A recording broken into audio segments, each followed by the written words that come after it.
তো দেখেন, গত ক্লাসে আমরা ফেলের অ্যাডভান্স কিছু আলোচনা শিখেছিলাম। সেখানে মাদি, মুদারি এবং আমর, নাহি শিখেছিলাম। কিভাবে বানাতে হয় সেটাও শিখেছিলাম। একটা সিগার মধ্যে কি কি থাকে সেটা শিখেছিলাম ফেলের আলামতগুলি, কিভাবে ফেলকে আমরা চিনব, এবং একটা সুন্দর গল্প শিখেছিলাম। কিছু শব্দ আছে। আজ আমরা শিখবো ইনশাল্লাহ ফেলের কিছু বাপ দিয়ে। এটা আমাদের জরুরি জানা দরকার, জানতেই হবে, জানতেই হবে। বাপ, বুঝে আসছে? কি জানবো আমরা আজকে? জি স্যার, ইনশাআল্লাহ। বাপ জানবো ইনশাল্লাহ। এই বাপ বাপ। না জানলে কি সমস্যা হবে? সমস্যা হবে হলো, সব জায়গায় সব এক বাপ থেকে আসে না। আমি পড়লাম ফাআলা ইয়াফআলু, কারণ সব কি ফাআলা দিয়ে ব্যবহার হবে? অথবা সব এই বাপ থেকেই আসবে তাও তো না। অনেক সময় অন্য বাপ থেকে আসতে পারে, যেমন নাসারা। তো নাসারাতে মুজার হয় ইয়াং সুরু পেশ দিয়ে, ফাআলাতে মুজার হয় জবর দিয়ে ইয়াফআলু, কারোমাতে মুজারি হয় পেশ দিয়ে, দরাবাতে মুজারি হয় জের দিয়ে ইয়াদরিবু। তো এই যে একটা ভিন্নতা আসতেছে, এই ভিন্নতা কিন্তু বাবের কারণে আসে। এখন এই ভিন্নতা যদি আমি না পড়ি, না বুঝি, না জানি, তাহলে পরে আমি পড়তে পারবো না, অনেক ভুল করে ফেলবো। তো দেখা যাবে যে একটা মাছদার আসছে জরাবা থেকে, আপনি শেষে কেলে মোজাইতে যে না দিয়ে পেশ দিয়ে দিলেন, তাহলে এর অর্থ ভিন্ন হয়ে যাবে, ভুল হয়ে যাবে। সে ভুল থেকে বাঁচার জন্য আমাদেরকে ভাব শিখতে হবে। এন্ড দ্যাট ভাব আমরা আজকে সেটাই পড়বো। দেখেন, গত ক্লাসে আমরা জেনেছিলাম মুজারে আইন কালিমা হরকতের কারণে ফেলে আমরের শুরুতে হালিফে পরিবর্তন আসে। কথা হলো তাহলে যে ফেলে মুজারে আইন কালিমায় কোন কারণে হরকত পরিবর্তন হয়? তো উত্তর হলো কি, বাবের কারণে। বাবের কারণে ফেলে মুজারের মাঝখানের কালিমা অর্থাৎ আইন কালিমাতে হরকত পরিবর্তন হয়। কখনো পেশ, কখনো জের, কখনো জবর। এটা কিসের কারণে পরিবর্তন হয়? বাবের কারণে। বাব কি জিনিস? বাব আমরা জানবো ইনশাল্লাহ কি জিনিস, তার আগে কিছু বিষয় আমরা জেনে নেই, যেগুলো আমাদের জরুরি জানা দরকার। সেগুলো হলো, আরবি শব্দগুলো মূল হরফ সর্বনিম্ন তিনটি এবং সর্বোচ্চ চারটি হতে পারে। আরবি শব্দগুলোর মূল হরফ সর্বনিম্ন তিনটি ও সর্বোচ্চ কয়টি হতে পারে? চারটি হতে পারে। কি কি আরবি শব্দের মূল হরফ কয়টি হয় সর্বনিম্ন, বলেন তো? তিনটি। তিনটি এবং সর্বোচ্চ চারটি। চারটি মূল হরফ বলা হচ্ছে যে মূল হরফ তিনটি হতে পারে অথবা ওয়ালাইকুম চারটি হতে পারে। রহমতুল্লাহি ওয়া বারাকাতুহু। السلام عليكم ورحمة এখন الله وبركاته. যেগুলোর মূল হরফ তিনটি সেগুলোকে বলা হয় সুলাসি। যেগুলোকে যেগুলো মূল হরফ তিনটি সেগুলো কি বলা হয়? সুলাসি বলা হয়। আর যেগুলো মূল হরফ চারটি সেগুলোকে বলা হয় রুবাই। তো যেগুলো মূল হরফ তিনটি তাকে কি বলা হয় বলেন? সুলাসি। সুলাসি বলা হয়। আর যেগুলো মূল হরফ চারটি সেগুলোকে রুবাই। রুবাই। রুবাই। সুলাসি মানে এই যে সালাসুন তিন, তিন থেকে সুলাসি। আর আরবাআতুন যেমন চার, এই চার থেকে কি আরবাআতুন থেকে রুবাই আসছে। বুঝে আসছে? তাহলে সুলাসি জি। মানে হলো তিন হরফ, রুবাই মানে কয় হরফ? চার হরফ। চার হরফ। চার হরফ। আচ্ছা, এখন কখনো কখনো শব্দের মূল হরফের সাথে অতিরিক্ত কিছু হরফ যুক্ত হয়। মূল হরফ তিনটা, কিন্তু এর সাথে অতিরিক্ত কিছু আরো অ্যাড হয়। সেটা তিন হরফ বিশিষ্ট শব্দের সাথেও যেমন যুক্ত হয়, আবার চার হরফ বিশিষ্ট শব্দের সাথেও হতে পারে। তো যদি তিন হরফ বিশিষ্ট শব্দের সাথে মূল শব্দের সাথে অতিরিক্ত কিছু হরফ যুক্ত হয়, তাহলে তাকে বলা হয় সুলাসি মাজিদ ফিহি। সুলাসি মাজিদ ফি কি বলা হয় বলেন? ثلاثي مزيد সুলাসি فيه. মাজিদটি। মাজিদ মানে অতিরিক্ত, ফি মানে যার মধ্যে অতিরিক্ত করা আছে। মানে তিন, সুলাসি মানে কি তিন, মাজিদ ফি মানে তিনের অধিক। মানে তিনটা মূল হরফ, তার ভিতরে অতিরিক্ত হরফ কিছু আছে, তাকে বলা হয় সুলাসি মাজিদ ফি। আর যে তিন হরফ বিশিষ্ট শব্দের সাথে কোনো অতিরিক্ত হরফ যুক্ত হয় না, তাকে বলা হয় সুলাসি মুজাররাদ। কি বলা হয়? ثلاثي সুলাসি সুলাসি مجرد. মুজাররাদ। মুজাররাদ। হ্যাঁ। তাহলে মূল হরফ হলো তিনটা। এই তিনটার মধ্যে যদি এই তিনটার সাথে থাকা সত্ত্বেও যদি কয়েকটা হরফ আরো অতিরিক্ত আসে, তাহলে বলা হয় সুলাসি মুজাররাদ। আর যদি না আসে তাহলে বলা হয় সুলাসি মুজাররাদ। এটাকে বলা হয় মুজাররাদ, মানে হলো খালি, মুক্ত। তার মানে অতিরিক্ত হরফ থেকে মুক্ত হলে বলা হয় সুলাসি মুজাররাদ। আর অতিরিক্ত হরফ থাকলে কি বলা হয়? সুলাসি মাজিদ ফি। সুলাসি مزيد فيه. মাজিদটি। তাহলে অতিরিক্ত হরফ যুক্ত হলে তাকে কি বলে বলেন তো? সুলাসি ثلاثي মাজিদটি। مزيد فيه. আর যদি কোনো অতিরিক্ত হরফ না থাকে? সুলাসি মুজাররাদ। সুলাসি মুজাররাদ। হ্যাঁ। এখন এটা যেরকম 3 হরফের সাথে হতে পারে, এরকম 4 হরফের সাথে কি হতে পারে। সেক্ষেত্রে এখানে সুলাসি কেটে দিয়ে রুবাই দিলে যা হবে তাই, মানে শুধু 4 হরফ থাকলে পারে, তার সাথে যদি আরো অতিরিক্ত হরফ থাকে তাহলে রুবাই মাসিদ ফি বলা হবে। আর যদি 4 হরফের পরে অতিরিক্ত কোনো হরফই না থাকে তাহলে সেটাকে রুবাই মুজাররাদ বলা হবে। এই বুঝে আসছে? Yes, sir. জি এখন কথা হলো যে 4 হরফ বিশিষ্ট শব্দ খুব কমই পাওয়া যায়, তাই আমরা সুলাসি নিয়েই আজকের আলোচনা হবে ইনশাআল্লাহ। এবং সুলাসি সব থেকে বেশি ব্যবহার হয়ে থাকে কোরআনের জায়গায় জায়গায়, যত ব্যবহার সবই হলো কি সুলাসি মুজাররাদ নিয়ে আলোচনা হয়ে থাকে। সুলাসি মাজিদ ফি খুব কম ব্যবহার হয়, যা হয় তাও 2 থেকে 3টা বাব, এর থেকে বেশি এত ব্যবহার হয় না। আচ্ছা, এখন এই যে মূল 4 হরফের সাথে অতিরিক্ত হরফযুক্ত হওয়া না হওয়ার উপর ভিত্তি করে এক একটা ভাগ তৈরি হলো। এগুলোর মধ্যে যে শব্দগুলো অন্তর্ভুক্ত সেগুলো কোনোটাতে আরবি ভাষাভাষী লোকেরা ফেলে মাঝের আইন কালিমায় জবর দেয়, আবার কখনো ফেলে মুজার আইন কালিমাতে জের দেয়, আবার কখনো কি উল্টাও হয়। মানে এই যে আমরা ভাগ করলাম না, সুলাসি মুজাররাদ, সুলাসি মাজিদ ফি, রুবাই মুজাররাদ, রুবাই মাজিদ ফি, এর মধ্যেই এর মধ্যেই আহ, কোন আরব যারা রয়েছে আরবি ভাষাভাষী, তারা কখনো কিছু মাসদারের মাজিতে জবর দেয়, মুজাহিতে পেশ দেয়, মাজিতে জবর দেয়, মুজাহিতে জের দেয়, মাজিতে জের দেয়, মুজাহিতে জবর দেয়, এইভাবে কিছু কিছু কি পরিবর্তন করতে থাকে। তো এই শব্দের, একই শব্দের মাঝে ও মুজার আইন কালিমা হরকতে ভিন্নতার কারণে যে বর্গগুলো তৈরি হলো সেগুলোকে বলা হয় বাব।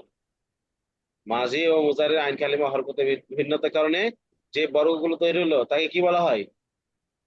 বাহ বাব বলা হয়। তো কখনো জবর হবে মাঝিতে, মুজারিতে যে পেশ হবে, এটাকে বলা হয় বাবুন আসারা সুরত।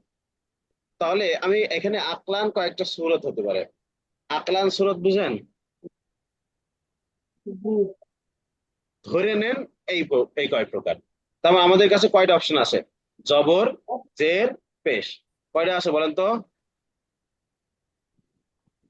তিনটা জবর, জের, পেশ।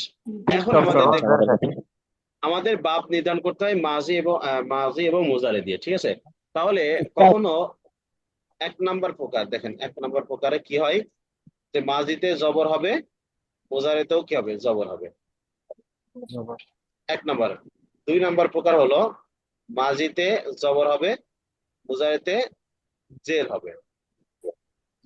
3 নাম্বার প্রকার হলো আলোচনা শেষ করতে দেন, মাজিতে জবর হবে আর মুজারেতে পেশ হবে, বেশ হবে পেশ হবে। এর 3 স্রোত। এরপরে 4র্থ নম্বর স্রোত হলো মাজিতে জের হবে, মুজারেতে জবর হবে। 5ম স্রোত হলো মাজিতে জের হবে, মুজারেতে পেশ হবে। 6ষ্ঠ স্রোত হলো মাজিতে জের হবে, মুজারেতে কি হবে বলেন তো? জের হবে জের হবে। জের হবে। হ্যাঁ, 7 নম্বর সূরত। 7 নম্বর সূরত কি? মাজিতে পেশ হবে, মুজাহিতে জবর জবর হবে। এভাবে মোট 9 সূরত হবে, ঠিক আছে? এখন এর মধ্যে এই যে একটা ভাগ ভাগ হলো, এই এক একটাকে হলো বাব বলা হয়, এক একটাকে কি বলা হয়? বাপ বাব বলা হবে। তাহলে এটা একটা বাব, এর 1 নম্বর বাব, এটা 2 নম্বর বাব, এটা 3 নম্বর বাব, এটা 4 নম্বর বাব, এটা 5 নম্বর, এটা 6 নম্বর, এবং 7, 8 নম্বর, 9 নম্বর পর্যন্ত বাব তৈরি হতে থাকবে। তো এক একটাকে একটা নাম দেওয়া হয়েছে। যেমন কিছু মাসদার রয়েছে যেগুলো এই যে মাজিতে জবর হয়, মুজাহিতে জবর হয়। তার মধ্যে রয়েছে হলো কি আল ফাতহু। এই যে আল ফাতহু খোলা, এটা হলো কি এটার ভিতর মাজিতেও জবর, মুজাহিতেও জবর। এই জন্য এই বাবটাকে নামকরণ করা হয়েছে বাবু ফাতাহা ইয়াফতাহু। কি নামকরণ করা হয়েছে? ফাতাহা ইয়াফতাহু বাবু ফাতাহা ইয়াফতাহু। আচ্ছা, এখন 2 নম্বরে কি মাজিতে জবর হবে, মুজাহিতে জের হবে। এরকম একটা মাসদার হলো আদ-দরবু। এই আদ-দরবু হলো মাজিতে জবর হয়, মুজাহিতে জের হয়। এই জন্য এটাকে নামকরণ করা হয়েছে বাবু দরাবা ইয়াদরিবু। বাবু দরাবা ইয়াদরিবু। ইয়াদরিবু আচ্ছা, 3 নম্বর হলো কি মুজাহিতে জবর, মাজিতে জবর মুজারিতে পেশ। তো এই যে একটা ভাগ, এই বাবটাকে বলা হবে, এই বাবটার ভিতরে একটা মাসদার রয়েছে, সেটা হলো আন-নাসরু। তো এই আন-নাসরু হলো যে মাজিতে কি হয়, জবর হয়, মুজারিতে পেশ হয়। তো এটাকে কি বলা হবে? বাবু নাসারা ইয়ানসুরু বলা হবে। ইয়ানসুরু। এদের 4 নাম্বার হলো যে মাজিতে জের, মুজারিতে জবর। যেমন এরকম একটা মাসদার আছে কি আস-সামউ। আস-সামউ সামিআ ইয়াসমাউ। এটা কি মাজিতে জের হয়, মুজারিতে জবর হয়, এই জন্য এই বাবটাকে কি বলে নামকরণ করা হবে? বাবু সামিআ ইয়াসমাউ। সামিআ سمع يسمع ইয়াসমাউ। ঠিক আছে। এরপরে মুজারিতে জের, মাজিতেও জের, এই দুইটাই জের, এটা এরকম ব্যবহার হয় না, এরকম কোনো বাব নেই, এর জন্য এটা বাতিল। মুজারিতে জের, মাজিতে পেশ, এরকমও হয় না, বাতিল এটাও। শুধুমাত্র কি হবে, মুজারিতেও, মাজিতেও পেশ, মুজারিতেও পেশ, এটা থাকবে। তাহলে মা- তাহলে আমরা কয়টা পাবো? 5টা সুরত পাবো। বুঝে আসছে? মুজারিতে মাজি মুজারিত দুইটাই জবর, একটা। মাজিতে জবর, মুজারিতে জের, দুইটা। মাজিতে জবর, মুজারিতে পেশ, তিনটা। মাজিতে জের, মুজারিতে জবর, 4টা। মাজিতে পেশ, মুজারিতে পেশ, 5টা। এই 5টা বাদ আরবিতে ব্যবহার হয়। আর বাকি যেই সুরত গুলো রয়েছে, সেই সুরত গুলো কাজে আসে না। এই বুঝে আসলে কিছু, নাকি মাথার উপর দিয়ে গেল? প্রথম একটা দুধ আছে। আচ্ছা, যে শেষে যেগুলো বুঝে আসে না সেগুলো লাগেও না। তাহলে এই যে আরবরা কি করে, তাহলে কখনো মাজিতে জবর দেয় একইটার, মুজাহিদে যে দিয়ে ফেলে। আবার কখনো পেশ দেয়, কখনো কি করে, জবর দেয়। তাহলে এই যে একটা ভাগ, এই এক একটা ভাগকে আমরা বাব বলে চিহ্নিত করি, এবং এক একটা বাবকে আমরা একটা মাজদা দিয়ে বেশি পরিচিত করে ফেলি আমরা। যেমন নান নাসর মাজদা দিয়ে বাবু নাসরা আনসর বানিয়ে ফেলি, জাজ জবর মাজদা দিয়ে বাবু জরাবে ইয়াজুই বানিয়ে ফেলি। এর ভিতরে এটার অধীনে কি আছে, অনেকগুলো মাসদার আছে। আমাকে মনে রাখতে হবে যে এই মাসদারটা এই বাবের অধীনে। যেমন আসুকুতু, এটা হলো কি আন-নাসরু মাসদার, বাবু নাসরা ইয়ানসুরুর অধীনে। তাহলে নাসারা ইয়ানসুরু যেমন হয়েছে, এখানে সাকাতা ইয়াসকুতু এমনই হবে।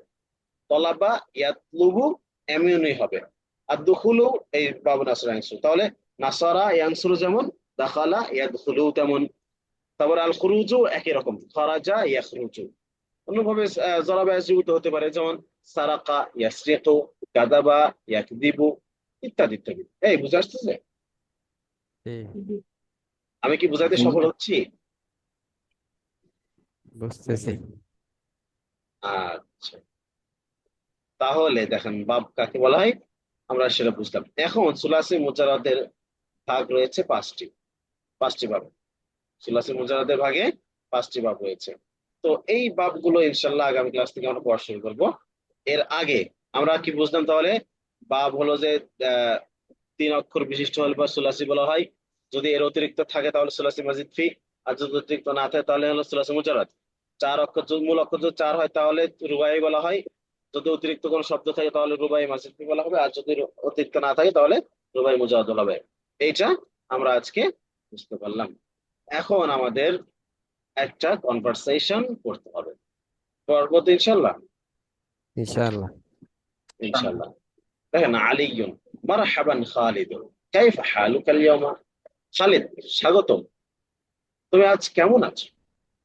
কাইফা হালুকা আল-ইয়াওমা, আজ তুমি কেমন আছো? খালিদুন আহলান ইয়া আহলান আলী, আহলান সাহলান আলী। আইনা আনা বিখাইরিন আলহামদুলিল্লাহ ওয়া আনতা। আমি আলহামদুলিল্লাহ ভালো আছি, তুমি কেমন আছো? আলী বলছে,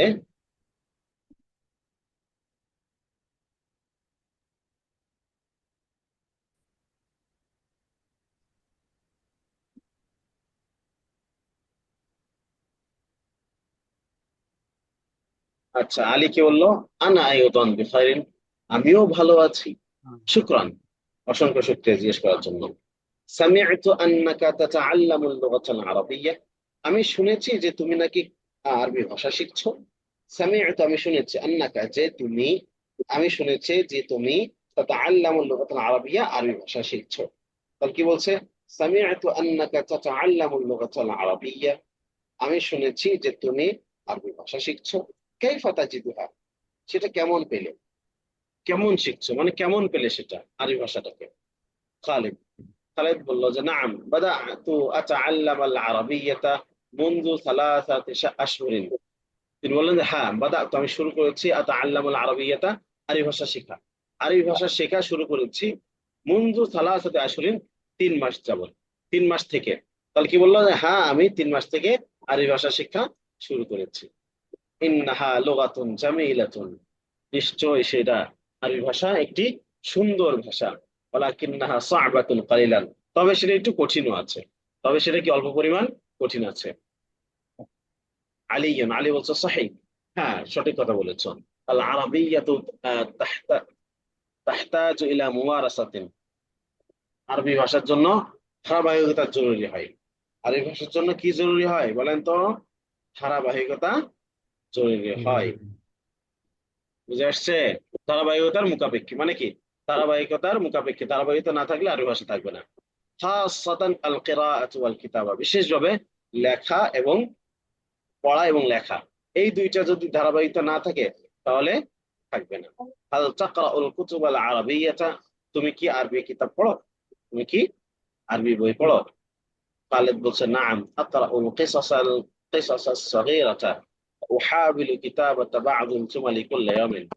খালিদ বলছে যে হ্যাঁ, আকরাউল কিসাসা, কিসসাতুন এর বহুবচন হলো কিসাসুন, ঘটনা। আকরাউল কিসাসাস সাগীরাতা, আমি ছোট গল্প পড়ি, আমি ছোট গল্প পড়ি। ওয়া উহাবিলু কিতাবাতা বা'দিল জুমালি কুল্লা ইয়াওমিন, ওয়া উহাবিলু চেষ্টা করা, হাওয়ালা ইউহাবিলু মানে চেষ্টা করা, ওয়া উহাবিলু আমি চেষ্টা করি, কিতাবাতা লিখতে, বা'দাল জুমাল কিছু বাক্য, কুল্লা ইয়াওমিন প্রতিদিন। তাহলে কি হলো? আমি প্রতিদিন কিছু বাক্য লিখতে চেষ্টা করি। আলী আবার বলছে হাদা রাইউন, এটা চমৎকার। রাইউন মানে চমৎকার, এটা চমৎকার। হাল তাতাহাদ্দাতুল আরাবিয়াত মা আহাদিন, তুমি কি কারোর সাথে আরবিতে কথা বলো? হাল তাতাহাদ্দাতু, তুমি কি কথা বলো? আল আরাবিয়াত আরবিতে, মা আহাদিন কারোর সাথে, তুমি কি কারোর সাথে আরবিতে কথা বলো? আলী আলী। খালিদ বলছে যে উহাবিলু তাহাদ্দুসা মা আসদিকাই, আমি আমার বন্ধুদের সাথে কথা বলার চেষ্টা করি। আল্লাযীনা ইয়ারিফুনাল আরাবিয়া, যারা আরবি জানে, মানে আমার বন্ধুদের মধ্যে যারা আরবি জানে তাদের সাথে কথা বলার চেষ্টা করি। ওয়াহাদা ইউসাইদুনি কাসিরান, আর এই কথা বলাটা আমাকে অনেক সাহায্য করে, আরবি শিক্ষার ক্ষেত্রে কথা বলাটা অনেক সাহায্য করে। আলী বলছে মুমতাজুন, চমৎকার।